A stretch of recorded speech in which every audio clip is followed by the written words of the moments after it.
In a century riddled with unrest, World War II remains the epic tale. An event of unparalleled impact. Even now, we are uncovering new information about secret weapons and villainous tactics, about extraordinary heroism and boundless shame, about a time when one life, or one bullet, or one bomb separated infamy and glory, defeat and victory, tyranny and freedom. Untold stories of World War II.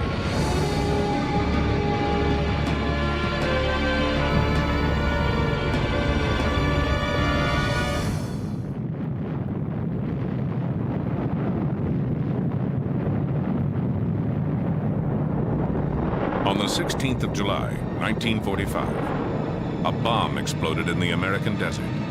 A very different kind of bomb. The furious energy of the atom had been unleashed.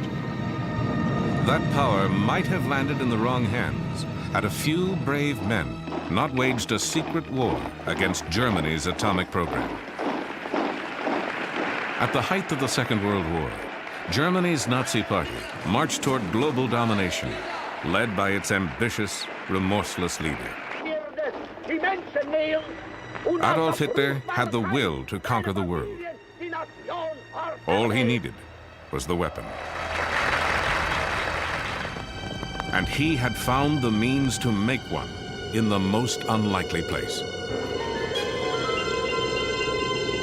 It was here, in the snow-packed mountains of Norway, that a handful of soldiers on skis fought to stop Hitler's dream of possessing the ultimate weapon.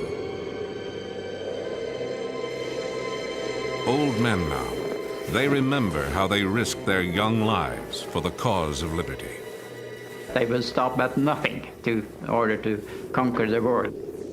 So the feeling they had to be stopped became very, very strong. We were quite certain that if we were caught by Germans, we were all being executed. It would take 3 daring attempts before they succeeded.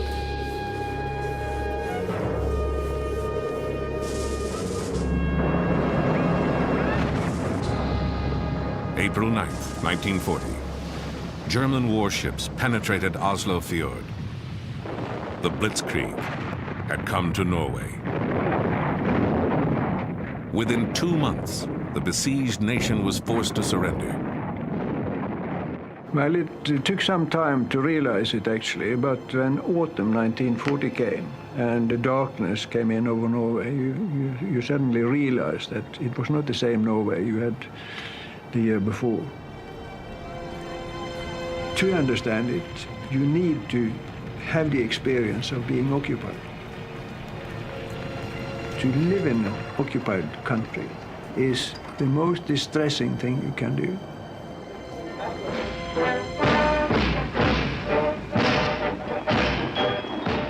A vast occupying army flooded the country. The Nazis now controlled all aspects of Norwegian life. No, actually a war between each Norwegian and each German. We had to do the best out of it. I think that was the common opinion. Inside, of course, most Norwegians hated them.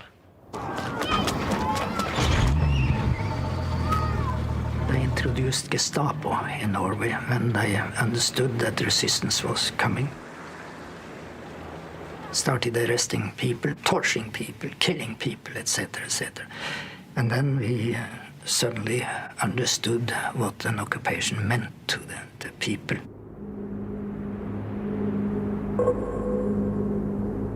Hitler's grasp extended into every corner of the country. In this remote Norwegian valley, the Germans seized a very special prize: the Norsk Hydro factory. Surrounded by mountains, the factory had been built on the face of a cliff overlooking a deep and impassable gorge. For the Nazis, it was an ideal location for a wartime project, difficult to bomb and easy to defend. But to the generals in Berlin, Norsk Hydro offered even more. In 1940, it was the only hydroelectric plant in the world producing large amounts of an extremely rare substance, deuterium oxide, also known as heavy water.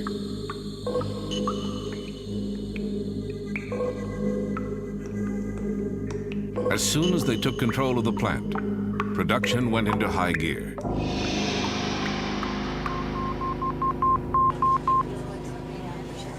When word reached Great Britain, a powerful sense of foreboding swept through the Allies.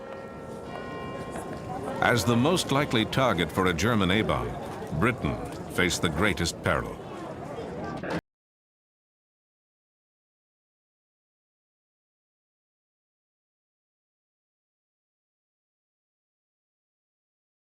And the world will never forget.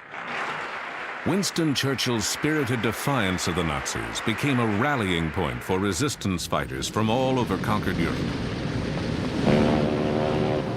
Young Norwegians, eager for combat, joined the army of exiles gathering in Britain. There was no sacrifice that was too big to try to get the Germans out. Clean rifle. Well done. The British created a secret organization, the Special Operations Executive, to fan the fires of resistance. You volunteered and you were trained by the British to go back to Norway and work behind the lines on sabotage, instruction, reporting, radio information, wireless operating, and that sort of thing.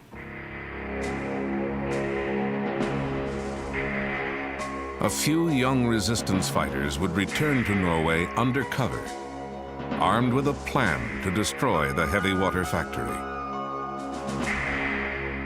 They were country boys and city kids, engineers and outdoorsmen, university students and career soldiers. Shock troops in a clandestine war against Hitler's A-bomb.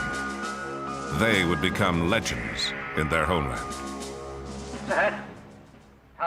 And some of them would even star in this 1948 movie, chronicling their real-life exploits. Scenes from this film give a revealing glimpse of the daring mission. October 18th, 1942. 4 of the men returned home in a dangerous night parachute jump. Their mission, to guide a British explosives team to the heavy water plant. When we were leaving for the dropping zone, you felt that some of the people sending you didn't expect to see you once more.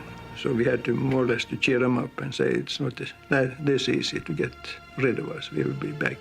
Just wait and see.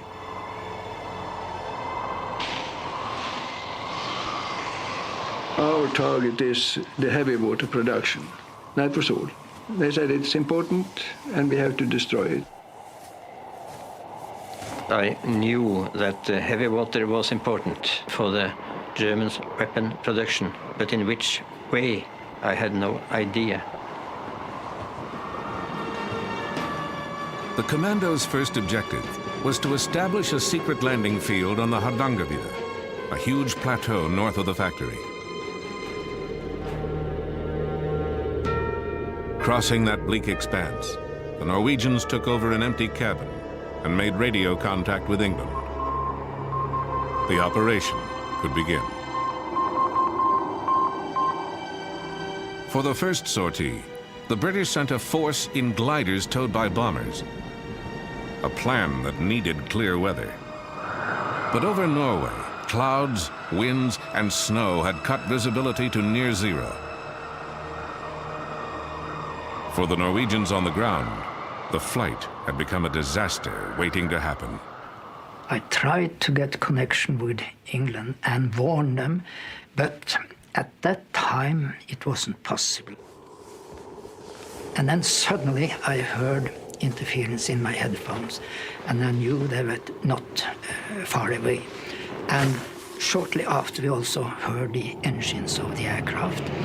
And it came dead on us, passed over us, and disappeared. After about half an hour, the next plane with a glider came, and it came right to us correctly, turned, and went away. The British troops never arrived at the rendezvous point. We got a message from London that both gliders in one of the Halifaxes had crashed in the mountains. So that was the end of the freshman operation. It was a complete disaster. The soldiers who survived the crash were rounded up and executed. The Allies' secret war against the heavy water factory was now exposed. To avoid detection, the commandos withdrew deeper into the Hardangervidda. For weeks, perhaps months, they would have to live off a land where little existed but snow and ice. When this mission on the gliders failed, we had actually no supplies for further stay in the mountains. So we were dependent upon reindeer.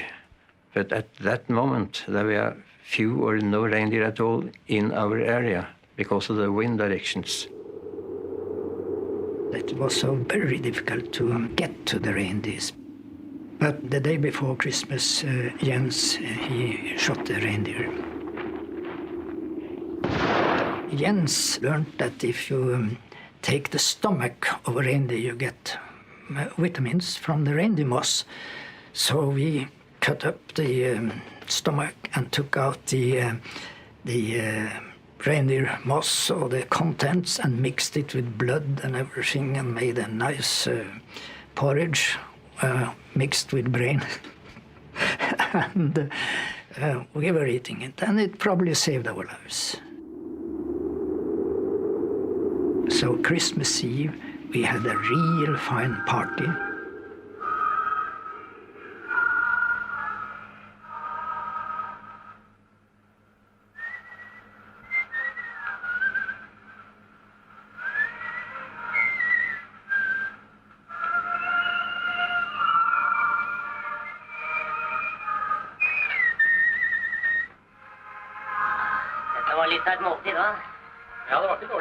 We chatted, and we had a good time at Christmas Eve. I remember well.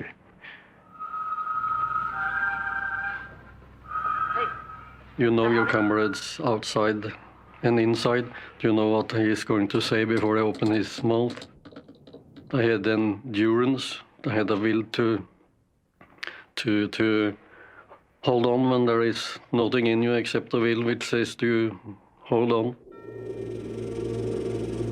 They would have to hold on through the darkest months of winter. But each day, the Nazi supply of heavy water was growing, drop by precious drop. London had to make a move. A second Norwegian squad, specially trained in explosives, would drop onto the Hardangervidda and join their comrades in an assault on the heavy water plant. February 16th, 1943. Under cover of night, the 6 new men landed. Now the commandos were ready to strike a blow against Hitler's A-bomb, if they could penetrate the factory's formidable and deadly defenses.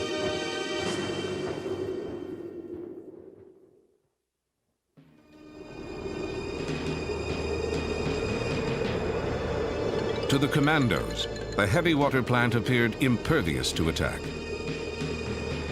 To reach the factory, the saboteurs had to cross a deep, narrow gorge. There was only one road in, over a suspension bridge. And the bridge was patrolled 24 hours a day by German soldiers. Any direct assault would be doomed. But the chasm itself, with its steep, icy wall, lay unguarded.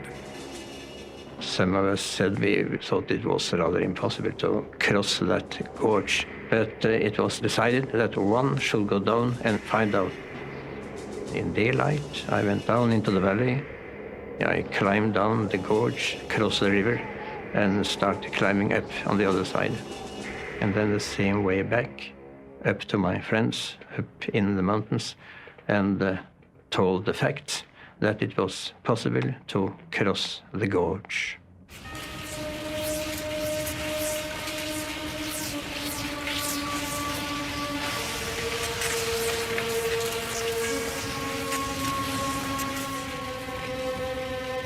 You felt that this may be serious, very serious for you, and you accepted that you might not come through.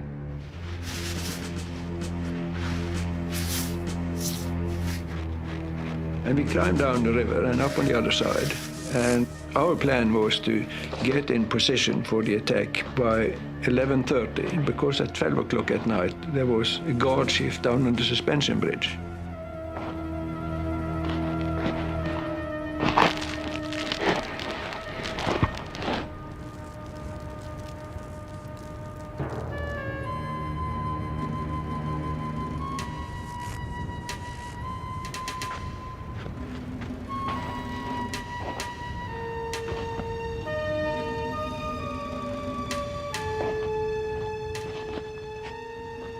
We wanted to see the German guards being relieved, coming up in the factory area and enter the barracks before we went inside.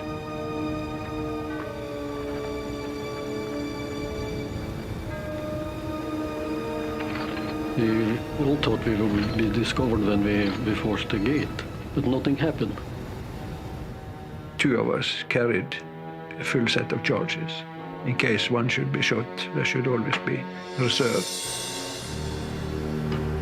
The task for the demolition team: to attach explosives to the heavy water cells located in a basement room. Meanwhile, their comrades on lookout waited. Each passing moment increased the chance of discovery. If we had been discovered, I knew that during such circumstances, you will have to act.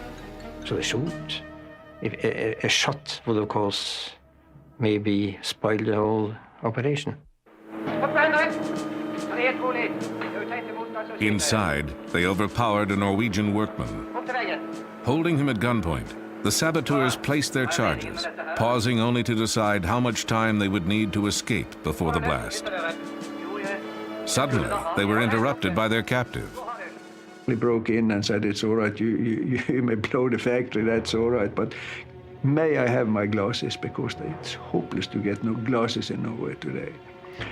And you would have thought that you probably said, "Damn your glasses, you have no time for looking for glasses."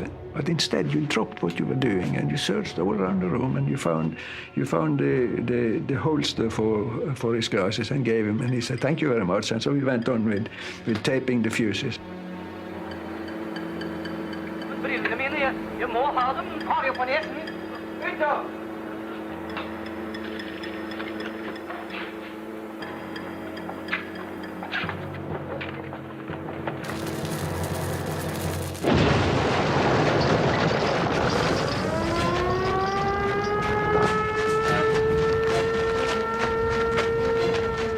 So far, they had beaten the odds.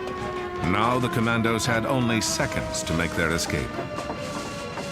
And after a few minutes, 1 minute, maybe 2 minutes, they were there with us on the railway line. And we ran the same way back as we had come in.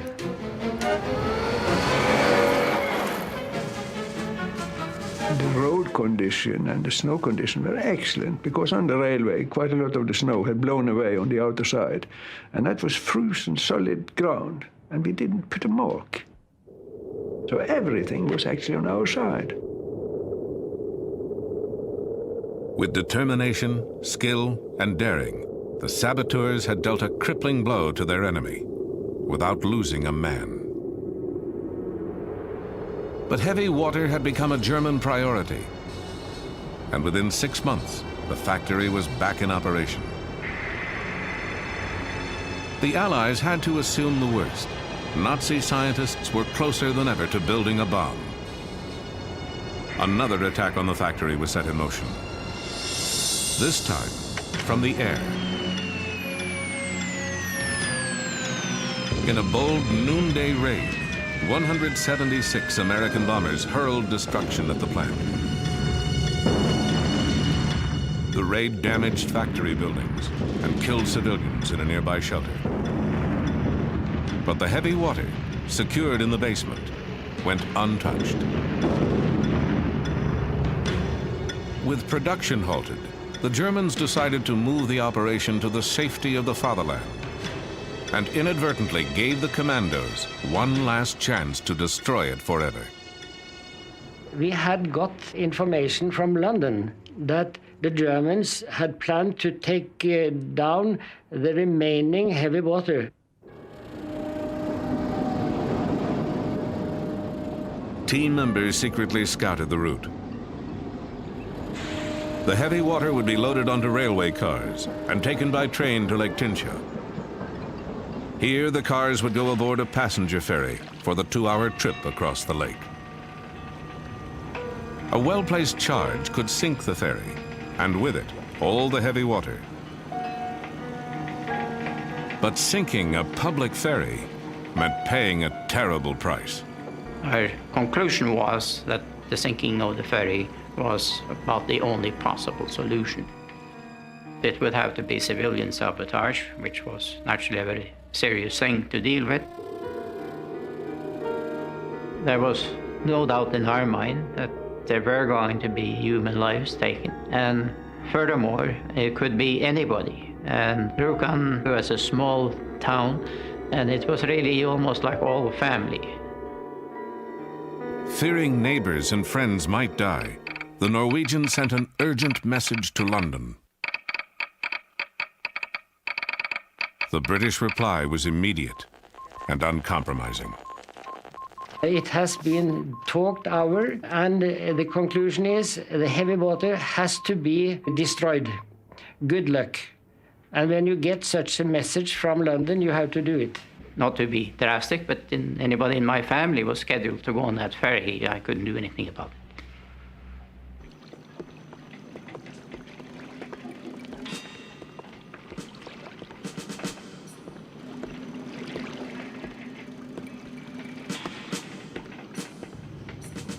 The Germans never put any guards on the ferry. They were watching the barrels on the railway. But the ferryboat itself was not guarded at all.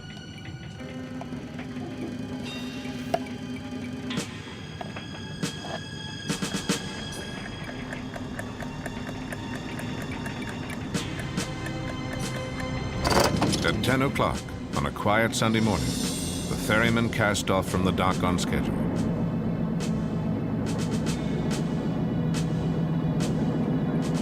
"45 minutes later, at the appointed spot, a blast tore through the bottom of the boat.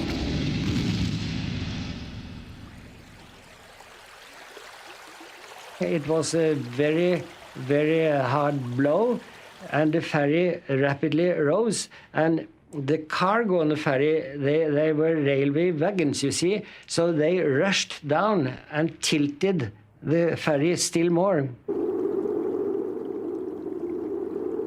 Within moments, the mortally damaged ferry had sunk beneath the surface, carrying with it innocent passengers and Nazi Germany's atomic ambitions.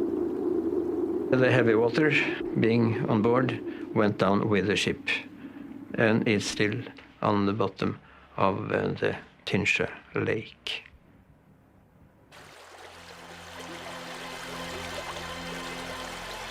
Later, the Allies would learn that the Nazis were never close to an atomic breakthrough. The U.S. won the A-bomb race.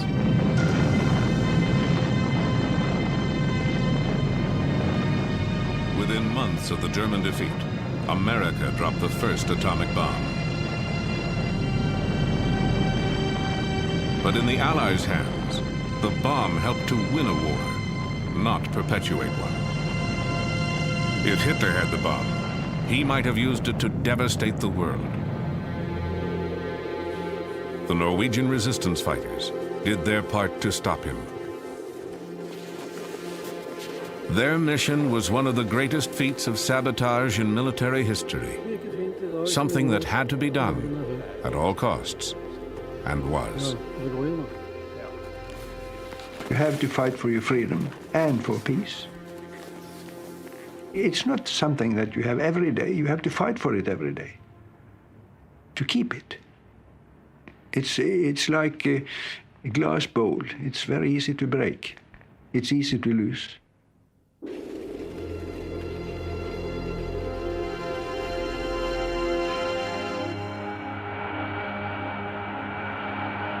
Half a world away, on December 7th, 1941, Americans learned the cost of freedom when Japan devastated Pearl Harbor. That sneak attack included the stealth weapons of their day, midget submarines. They were sleek, deadly, and until now, consigned to history.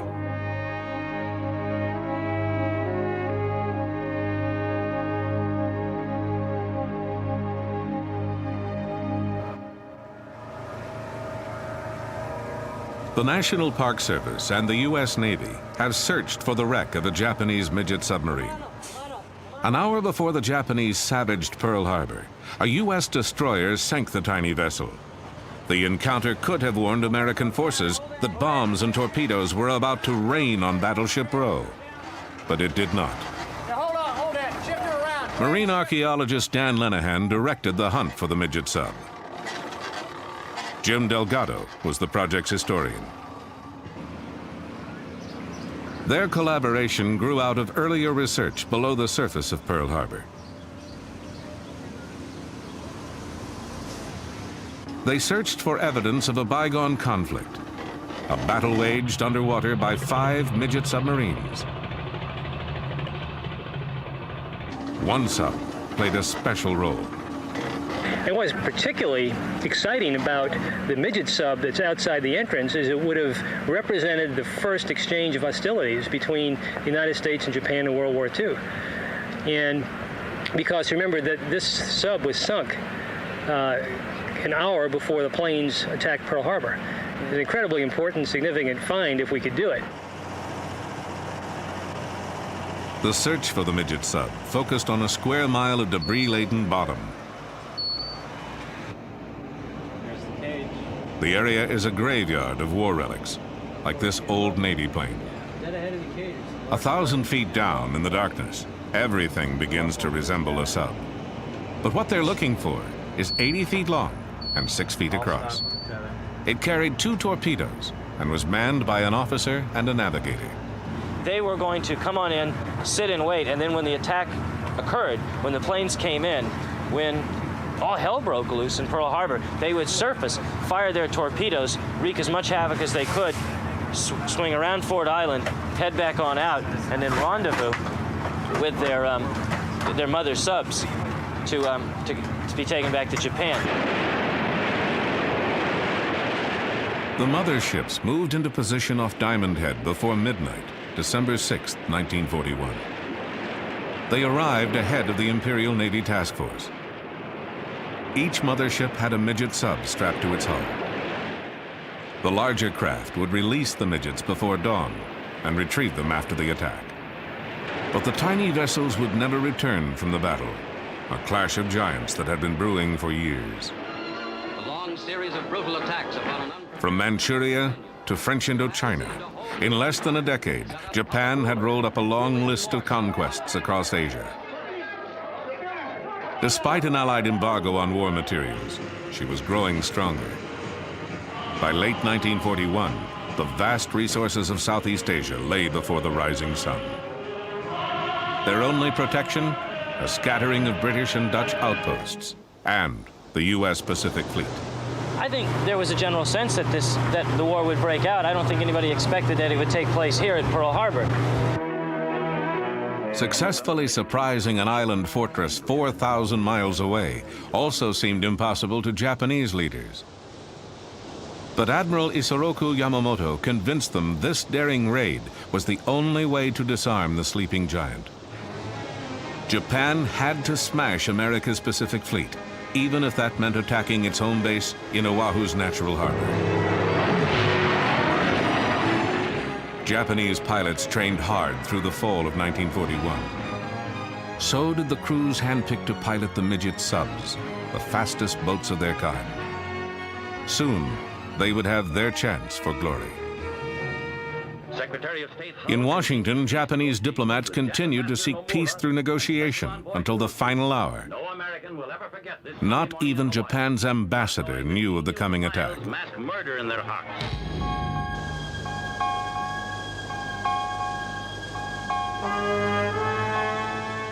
December 7th, 1941. As Oahu slept, the Japanese task force brought 350 attack planes into striking distance of Pearl Harbor, just 200 miles away. In Washington, military intelligence teams had broken Japan's diplomatic code. They knew an armada was somewhere in the Pacific, but they did not know its destination. Near Diamond Head, dawn was approaching. The Japanese mother subs surfaced to release the midget submarines. But something went wrong. At 6:30 a.m., a seaplane pilot and a freighter crew reported a strange sub approaching Pearl Harbor. The captain of a nearby destroyer, the USS Ward, realized intruders were trying to penetrate the fleet's defenses. His gunners opened fire. The midget sub began sinking in 1,000 feet of water. Depth charges finished her off. The Ward reported the sinking twice. But before notifying Pacific Fleet Commander Husband E. Kimmel, District Headquarters waited 30 minutes. The delay was all the attackers needed. News of the sub might have prevented what happened next. Well, the message was radioed in that they'd fired on and depth charged this sub. It didn't reach Admiral Kimmel. It wasn't until just a few minutes before the attack commenced in earnest with the planes coming in that the Admiral was finally phoned and told, look, we got this message in from the commander of the ward saying that he's fired upon a sub operating in an offensive zone. Kimmel says, well, why wasn't I told about this? He's putting his uniform on, he's heading out, and at that moment, the planes come screaming in overhead, the bombs start dropping.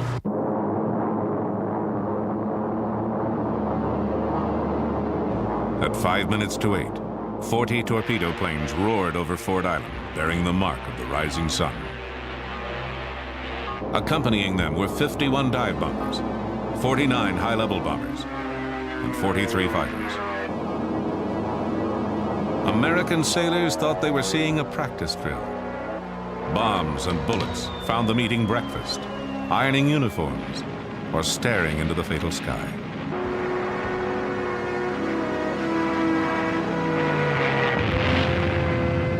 Arizona, Oklahoma, California.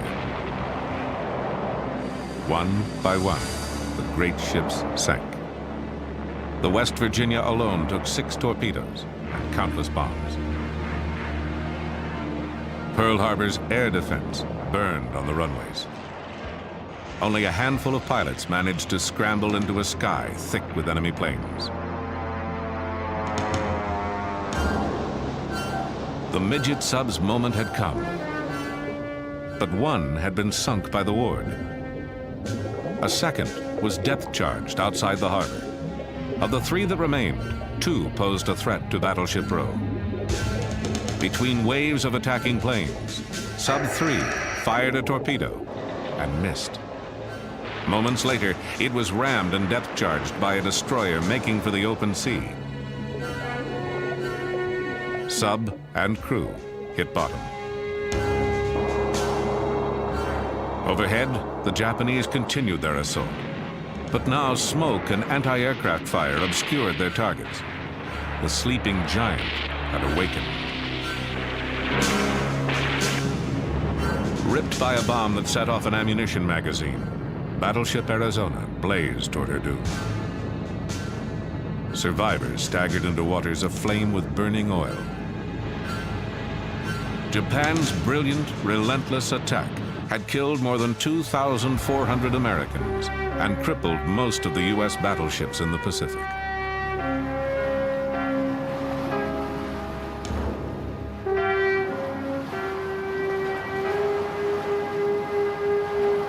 For the midget subs, though, the battle was not as glorious. 2 still roamed Hawaiian waters. Number 4, which may have fired at Battleship Row, radioed news of Japan's victory to the fleet that evening. Then she disappeared, never to be heard from again. The subs may not have seen resounding success, but Japan needed heroes.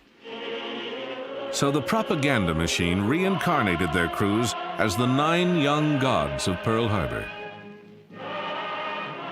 This wartime Japanese feature told their story with luxurious exaggeration. In truth, quarters were cramped and reeked of battery fumes. The midget subs helped create confusion at Pearl Harbor, but didn't affect the war's outcome. And what of the last midget sub at Pearl Harbor?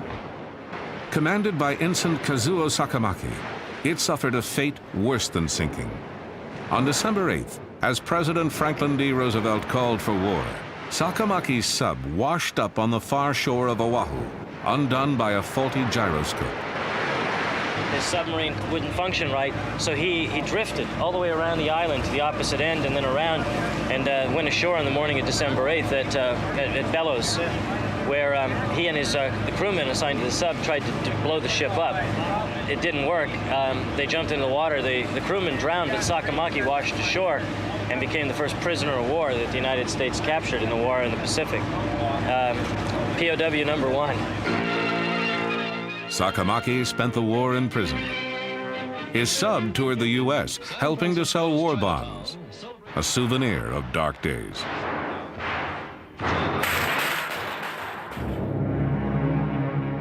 At war's end, after throwing its all at U.S. forces, Japan let slip a new weapon of terror.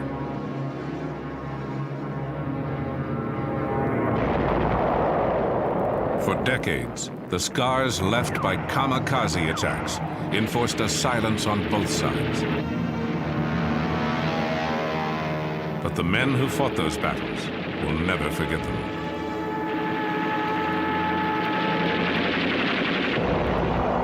(1944).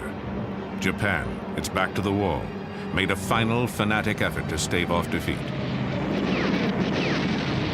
In an act incomprehensible to Americans, the Empire ordered thousands of men to certain death.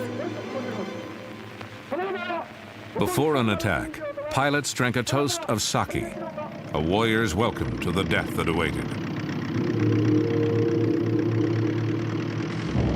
They were kamikaze, named for a typhoon that saved Japan from Mongol invaders. Some were veteran pilots. Many were idealistic students, eager to die for their nation's glory.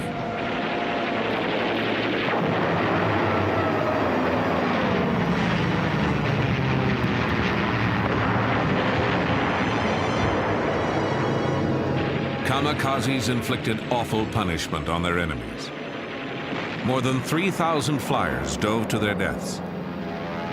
They sank 57 ships and damaged more than 300 others.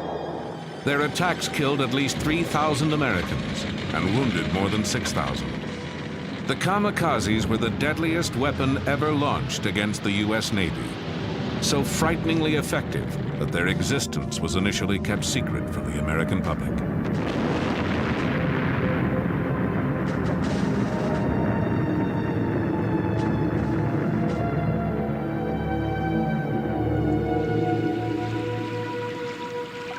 On April 16, 1945, kamikazes knocked the USS Laffey out of the war. The Laffey was rebuilt. She is now a museum ship in Charleston, North Carolina. Today, she's receiving visitors, her skipper and 4 crew members from World War II.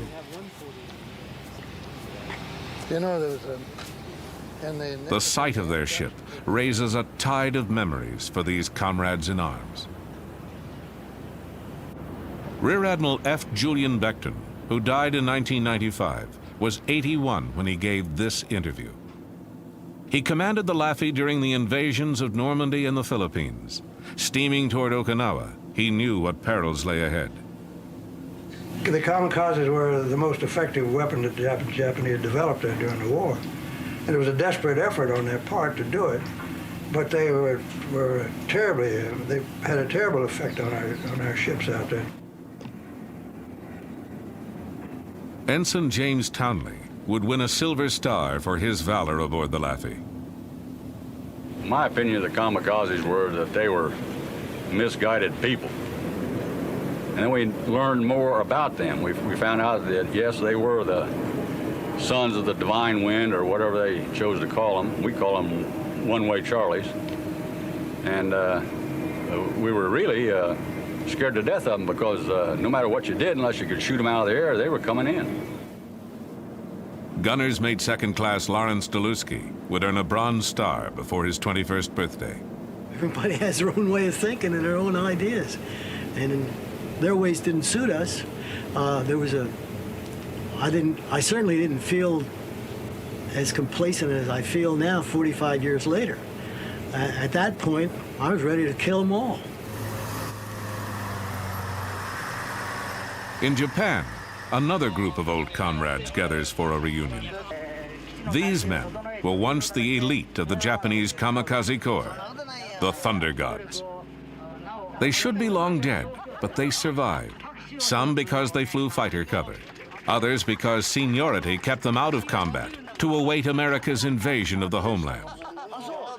Now largely forgotten, they once made up an awesome attack force. Their weapon was the Oka, which meant exploding cherry blossom. But Americans gave it the code name Baka, meaning fool. The weapon for another type of kamikaze attack, a Baka bomb captured on Okinawa. It's a 2.5-ton flying bomb dropped from a mother plane and carrying a suicide pilot. 3 rocket propulsion units are set off on approaching the target, giving a maximum level speed of 535 miles an hour.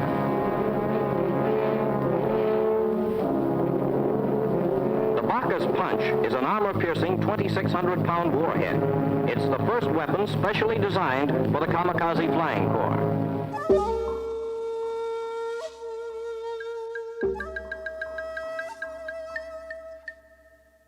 Reserve Lieutenant Hashiro Hosokawa was a senior member of an Oka squadron. じゃあもう簡単に言うと、同じ死ぬにも犬死にという日本の言葉があります。 There is a Japanese word, inujini, die like a dog, meaning die in vain. It is a wasteful death without honor. When I became a pilot, the situation was already so bad that fighting in an ordinary way was no use. We were chosen as elite pilots. Each of us received a headband and a dagger. We thought it was a privilege granted only to the members of the human torpedo unit, the elite Oka Corps, and that we would die gloriously.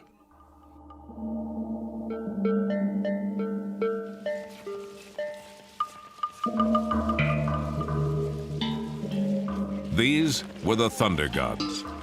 All had volunteered. All were ready to die. Each year, they gathered to pray for their fallen comrades. Commander Kunihiro Iwaki was vice commander of the Corps. 海軍の伝統としましてね。 The war situation was going so badly for Japan at that time that we realized that any semblance of normal military tactics could not possibly succeed. And we had to do the unthinkable or the incomprehensible in terms of the military acts in a last-ditch attempt to primarily get the American aircraft carriers. Given that situation, the men realized they had to become one with the bomb in that last final struggle. Lieutenant Morimasa Yunokawa commanded an Oka squadron. The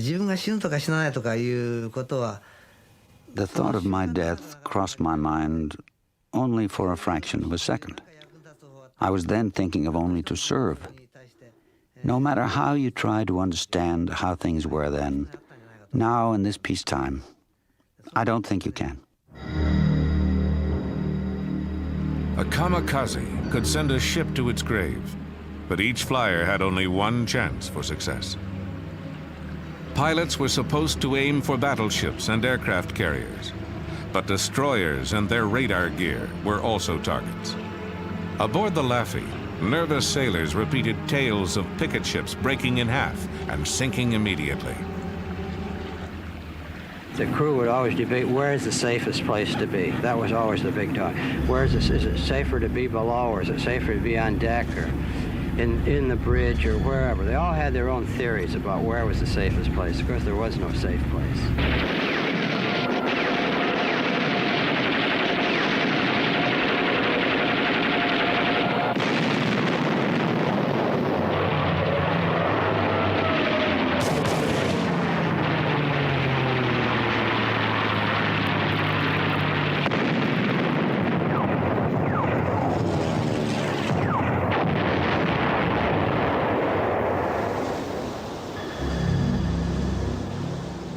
In April 1945, the noose was tightening on Japan. As the Battle of Okinawa began, destroyers patrolled 50 miles closer to Japan, tempting kamikazes taking off from the mainland. Suicide attackers had sunk several destroyers on this battle station. Now it was the Laffey's turn to stand watch. On April 16th, the ship began its third day on the perimeter. The mood aboard was tense. At 8:27 a.m., the Laffey's number came up.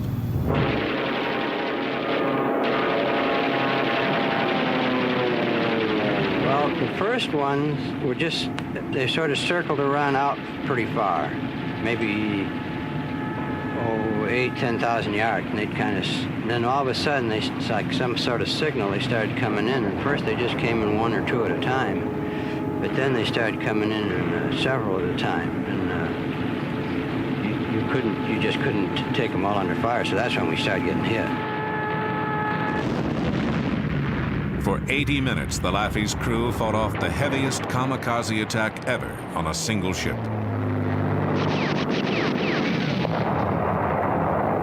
Our closest call was a plane coming in on the starboard beam.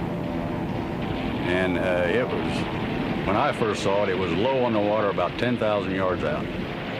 I figured it was about eight seconds away from certain death unless the gunners got it. And our Mount 52, which was just forward of the bridge, was firing at it and firing fast. I noticed that the bursts were just off, just missing him. So I just moved it, and the next one went right into hit him right in the nose, and just blew him up. And that one was the one that would have gotten us all. And it just literally disintegrated. And everybody heaved a big sigh of relief. And just after that, then here came one in out of the sky on the port side. One came in low on the water on the port quarter, and we were at it all over again.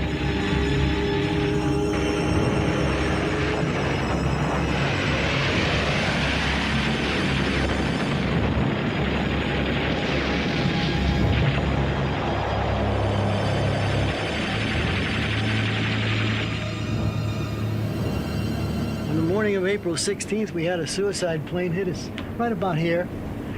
It hit with enough impact so that this gun was blown up, canted upward at more than a 45-degree angle. The motor of that plane skidded along the inside of this left-hand gun and wound up at the hatchway in the back of the gun on this side. And when he hit over there, I was blown up the deck about 15 feet. When I regained consciousness, that's where I was.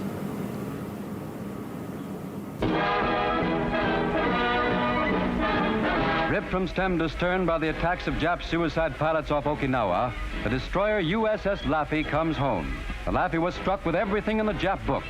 In the savage attempt to finish her off, 22 suicide pilots roared over her. 7 bomb-loaded planes crashed on her decks. The final score was 9 enemy planes shot down by the Laffey. But 32 of her brave men were dead or missing, and 60 were wounded. In the words of her skipper, Commander Beckton, she was truly the ship that would not die. Flying conventional aircraft, kamikaze pilots caused terrible damage. But the Oka Corps never really got a chance to affect the war's outcome. The bombers that carried the Okas were slow, and American fighter pilots shot down most of them before they could release their deadly cargo. By war's end, Hosokawa was his unit's only surviving officer. He found the transition to peacetime troubling. それからちょうど台風眼の中にいちゃったんじゃないかと。All of a sudden, the war was over, and I had the feeling of someone who had been in the eye of a typhoon. And suddenly the typhoon is gone. The weather is clear and beautiful. No one, nothing is left but myself. And the feeling is, why? It's a very strange feeling that I cannot understand. Why the typhoon spared me. Thankful, dear Father, that you saw us through these difficult days. They were doing Dear Father, we will what they felt was right, just as we were doing what we felt was right. It had to be. How else could you put your life on the line for something you didn't believe in? preserve this ship and for the cause of freedom. We ask, dear Father, that their memory continue with us always.